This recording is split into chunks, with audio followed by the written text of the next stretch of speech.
अखिल जगस्वामी साब सदा शिव मल्हारी मणिमल्ल संहारक ऐश्वर्य प्रदाता शक्तिदाता जय दुरी गणाधीशित आदिरुद्र श्री मातंड भैरवा।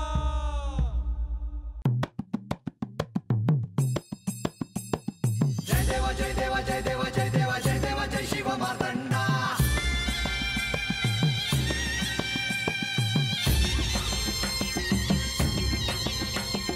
जय देवा जय देवा जय देवा जय देवा जय देवा जय शिव मातंडा।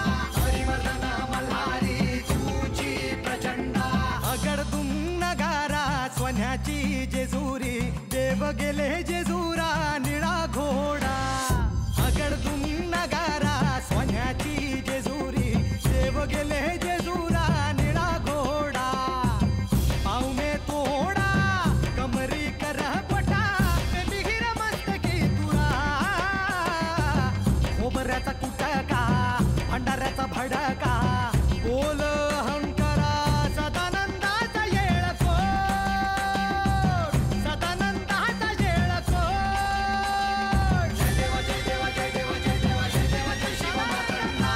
जय देवा जय देवा जय देवा जय देवा जय देवा जय शिव मातंडा। हरिवर्धन मल्हारी तुझी प्रचंडा। जय देवा जय देवा जय देवा जय देवा जय देवा जय शिव मातंडा। हरिवर्धन मल्हारी तुझी प्रचंडा।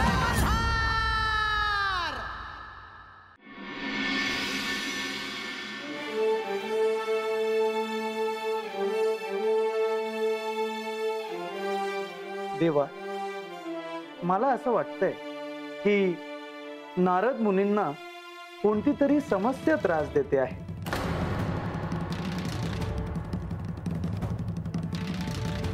म्हणूनच ते असे मौन आहेत।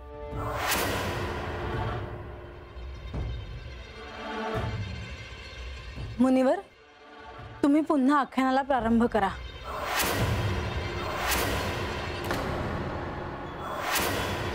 सारं काही सुरळीत होईल अशी मला आशा आहे। पर महाराज असं कशापायी वागले हे त्यांनी सांगितलं नाही, ते कळायाच हो।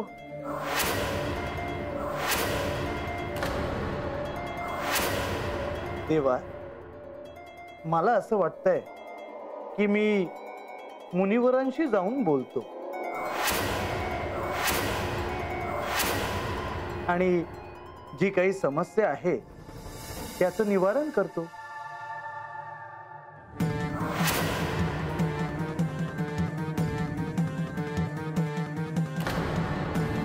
प्रधानजी, ते आवश्यक आहे।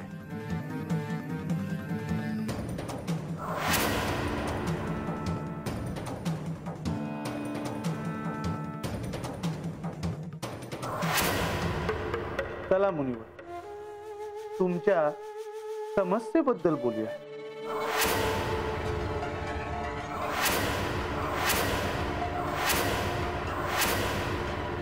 होय,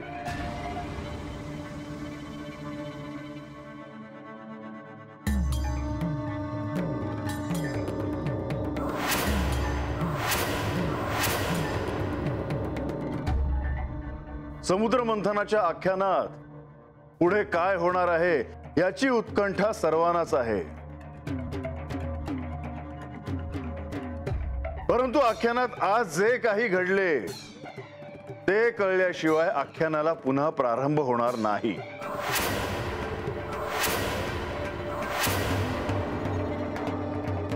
पण असं का?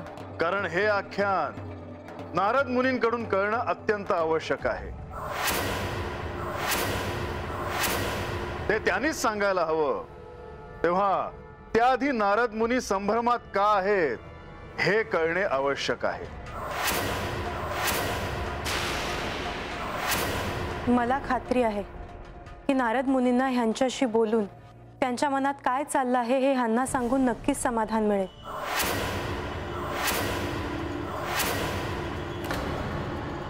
नारद मुनींच्या मनात नेमकं काय सुरू आहे हे आपल्याला लवकरच समजेल।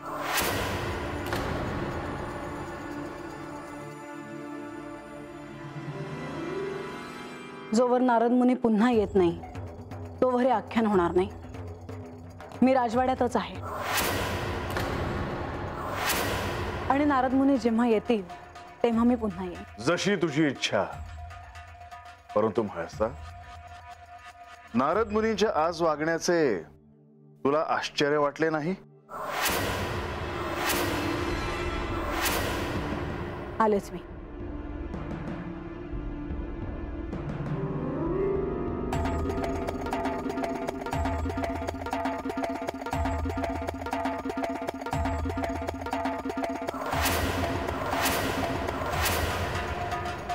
म्हाळसा, मला कळतंय की तुझ्या मनात देखील काहीतरी आहे. असं काय झालं असेल महाराजांनी आज? कोणास ठाव. पर मला हे या कळना का काय झालंय ती देवासनी सांगायचं सोडून महाराज प्रधानजीसनी कशा पाय सांगाय गेलं असतील. आता ह्यासनी कसं सांगावं का प्रधानजी म्हणजेच श्री विष्णुदेव हायती, महाराजांचं आराध्य हायती, म्हणून त्यासनी समजावया गेलं असत्याल. भानू, कसला विचार करतेस? देवा,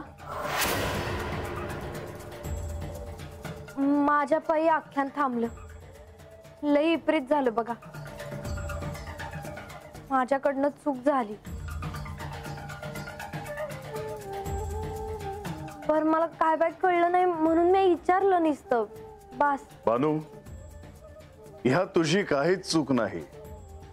तुला जे काही प्रश्न पडले त्यांचे उत्तर तुला मिळणे अपेक्षित आहे. वय पर समदे हात जमले हायती आणि असं आख्यान थांबलं आहे ते बरं नव्ह. मुनिवरांच्या मनात नेमके काय आहे हे लवकरच कळेल. परंतु तोपर्यंत प्रतीक्षा करावी लागेल. आणि जोपर्यंत प्रधानजी आणि मुनिवर येत नाहीत तोपर्यंत तू कोणत्याही निष्कर्षापर्यंत पोहोचू नको.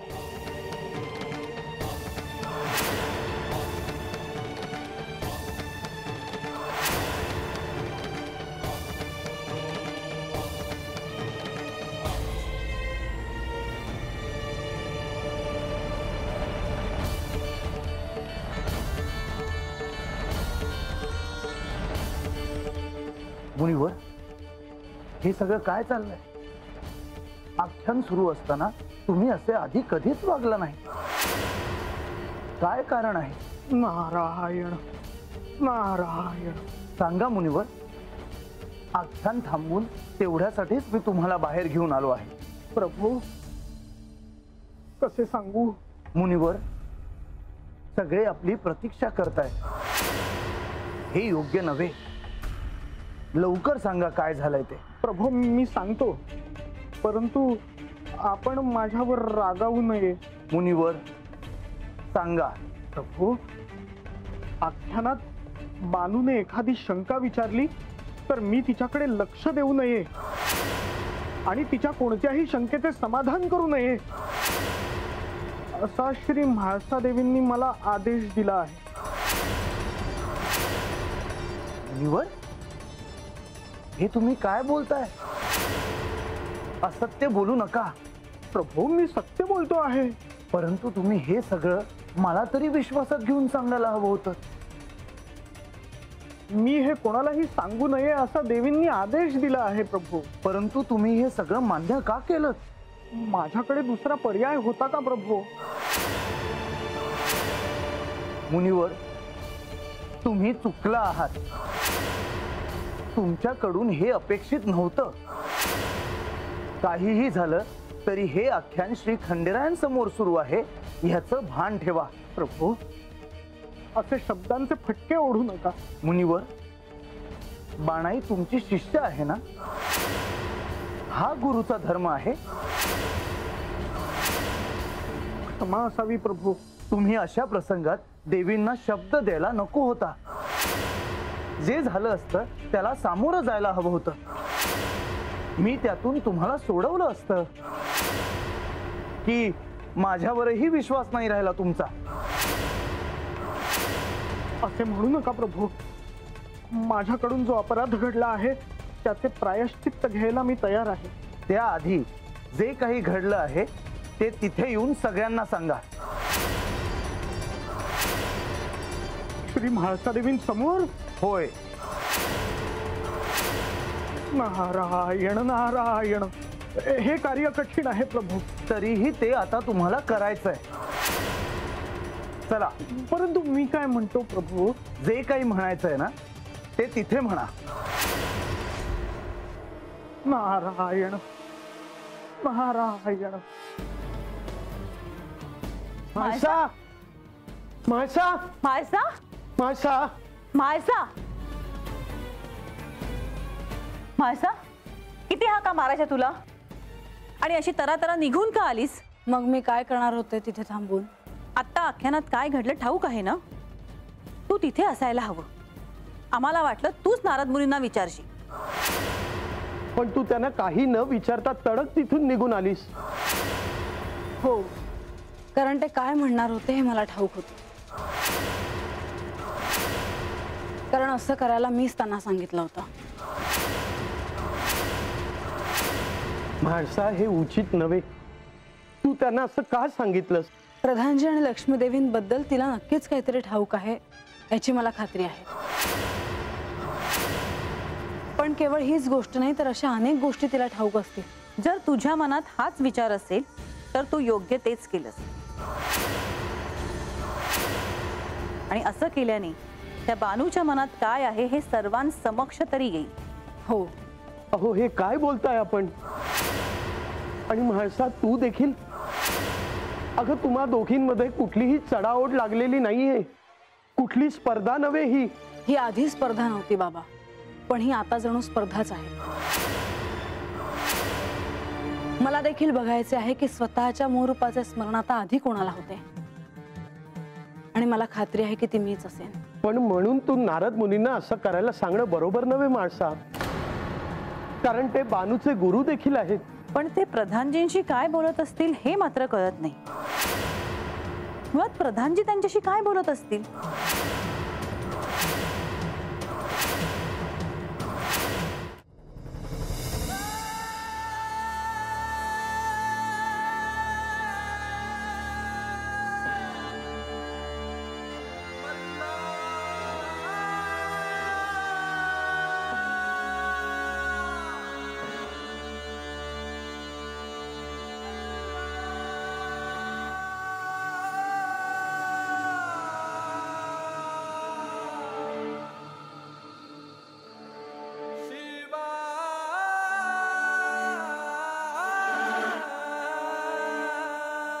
देवी, म्हाळसाताई बी आख्यान सोडून गेले आहेत.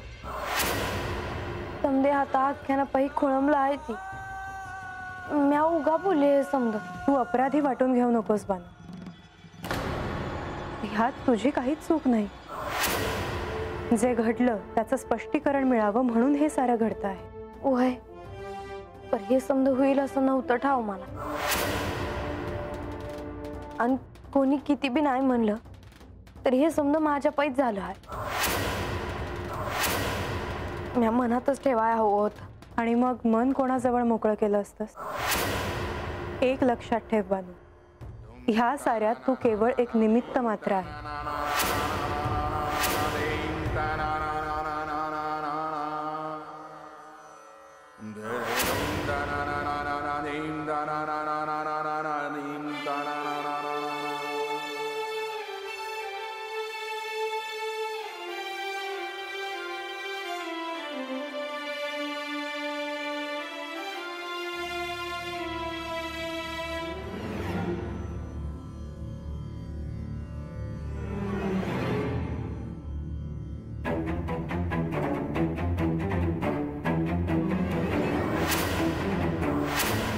देवा, मी सगळ्यांना सांगू इच्छितो की सगळ्यांनी आस्तनस्थ व्हावं.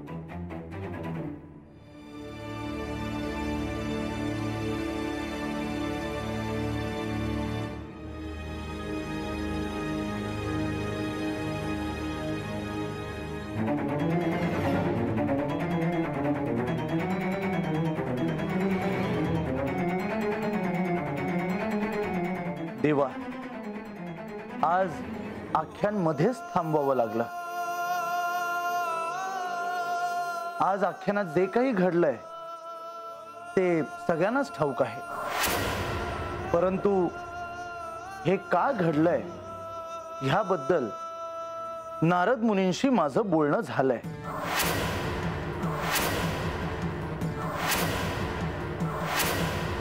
मुनिवर, आज जे काही घडले ते का घडले याची उत्सुकता सर्वांनाच आहे.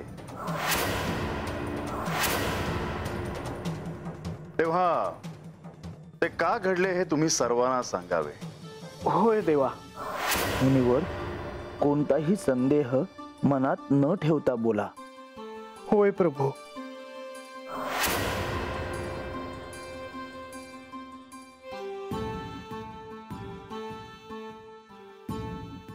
नारायण नारायण. देवा, आज हे असे घडले कारण मी माझ्याच शब्दात अडकलो होतो.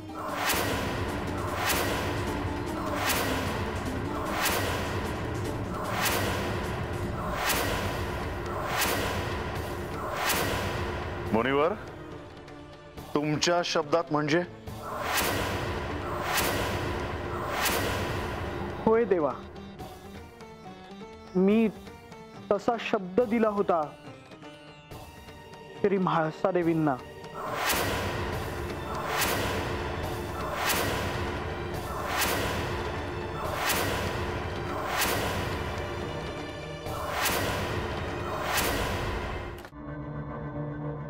मुनिवर, तुम्ही असा शब्द दिलाच कसा?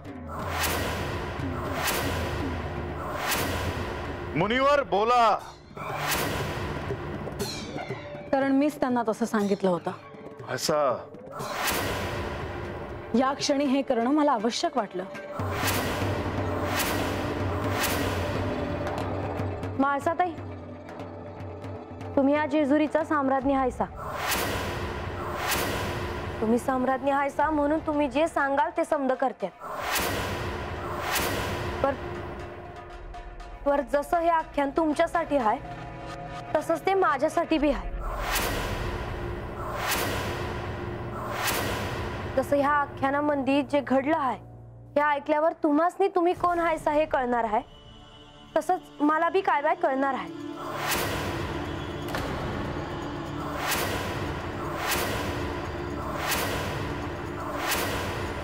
होय, हे आख्यान ह्यासाठीच आहे. पण ह्या आख्यानात असं काही घडणं अपेक्षित नाही. या आख्यानातून बऱ्याच काही गोष्टी हाती लागल्या तर ते योग्यच आहे. पण इथे तसं काही घडतंय असं मला वाटत नाही. म्हाळसा, तुला नेमके काय म्हणायचे आहे? आख्यानात अनेक गोष्टी घडण्याआधीच तिला ठाऊक आहेत, ज्या मला देखील ठाऊक.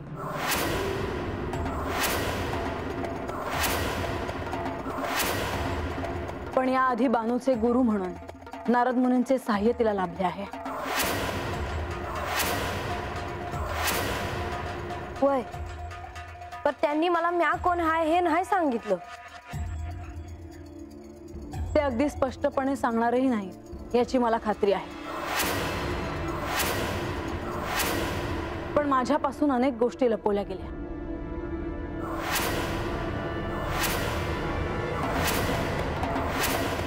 ज्या गोष्टींपासून अजूनही मी अनभिज्ञ आहे, ज्या हिला ठाऊक आहेत याची मला खात्री आहे. माझा यावं तुम्हासनी वाटतंय तसं काय बी नाही. हे आख्यान सुरू झाल्यावर तुम्हासनी जे कळालं आहे तेच मला कळालं आहे. आणि ह्यात लपविण्यासारखं काय बी नाही. खरंच?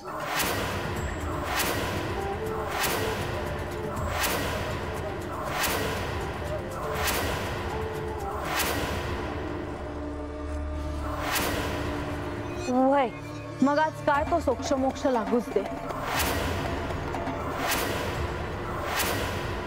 विचाराजी, मागे तू बंधूंना आणि लक्ष्मी देवींना नमस्कार केलास.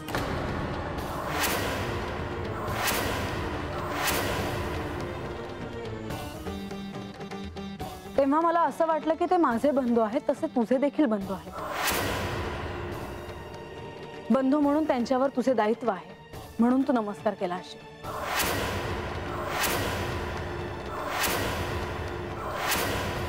पण तसे नाही. प्रधानजी आणि लक्ष्मीदेवी हे कोणी सामान्य नाही हे मला ठाऊक आहे.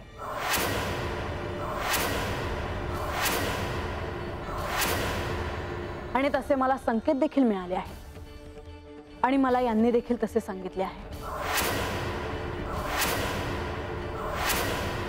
आणि मला ठाऊक आहे की प्रधानजी आणि लक्ष्मीदेवींबद्दल निश्चितच तुला काहीतरी ठाऊक आहे म्हणून तू त्यांना नमस्कार केला.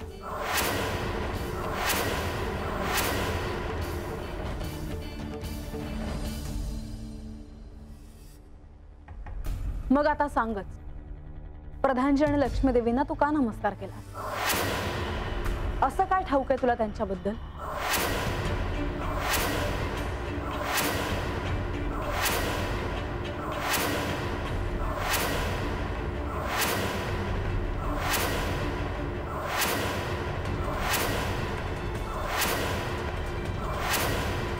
प्रसंगी या साक्षात्काराच्या मार्गात तू माझ्यापेक्षा एक पाऊल पुढे गेलीस तर मला त्याचा राग येईल.